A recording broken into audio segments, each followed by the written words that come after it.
Good day. Today I'd like to talk about powder horns, about authenticity and safety. Now, when making a powder horn or when purchasing a powder horn, make certain that the base plug is not glued in to the horn. It should be put in with beeswax, and it should only have a few small pins around the outside, either very small, say 4 small metal ones or brass ones or wooden ones. Now the reason for this is because if this powder horn should ever explode, the pressure will blow out this base cap. If you glue this in or make it too secure in any other way, then the horn will shatter and it will send shards of horn in all directions. Now, somebody complained to me because I said that they had made their horn the wrong way. I only made that statement because the horn they had made was not safe. They had not only attached the plug in, and I don't know how it was attached in, but what they had then done was put a copper cap over the top of the horn and then secured it with many pins around the outside. If that horn had blown up, it would have shattered. Now the person said to me, well, that's authentic, that's a copy of an original. Well, it may be, but death is also authentic and we really don't want to go there. So make sure if you're making it or if you purchase one that this plug is not glued in. Okay, beeswax is fine. I usually paint hot beeswax on the plug when I make them and then push them in while it's hot. Okay, that's how I do it.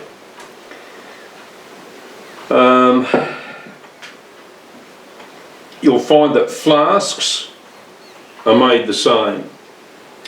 This one's in 2 pieces and it's soldered round the outside. So if it explodes, these 2 halves will come apart and the pressure will be released. This is an original made in England powder container, and this one's made in 3 parts. It has a soldered bottom and it had 2 soldered seams.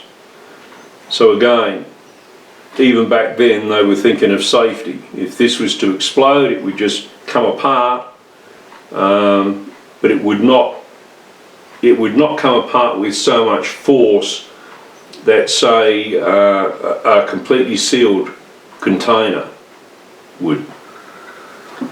So safety first, okay? No gluing the ends in. I got one from somebody once that they gave to me, and I wasn't sure about the end, and it was a lovely horn and I hated to damage it, but there was only one way I could find out, and that was to pull it apart, which I did, and thankfully I did because it had been glued in. And so I remade a new plug and I put it in with wax. Now, just a message on priming horns.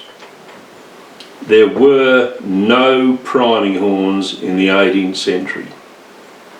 Priming was done with the main horn. Okay, so if you have 2F, say, in your 2FG powder in your powder horn, then you prime with that. If you're using 3F, prime with that. Okay, if you've got a decent lock, you shouldn't have any problems. I don't use a priming horn, I don't use 4FG priming powder. Okay, they did not exist in the 18th century. You may find small 18th century powder horns, but they were believed to be pistol horns, not priming horns.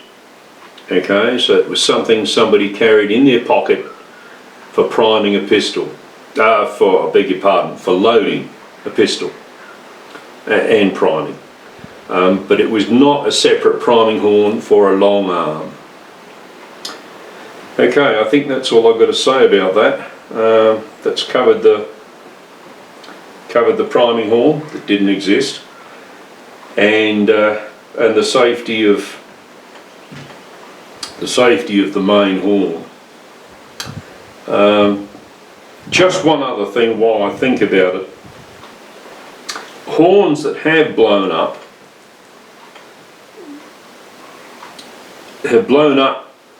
for a couple of reasons. One, the person wasn't being safe enough and left the plug out. Okay? They poured their powder into their measure, they poured it down the barrel, they primed, and they left it like this. Now it only takes one spark to go into the ender here, and up it goes.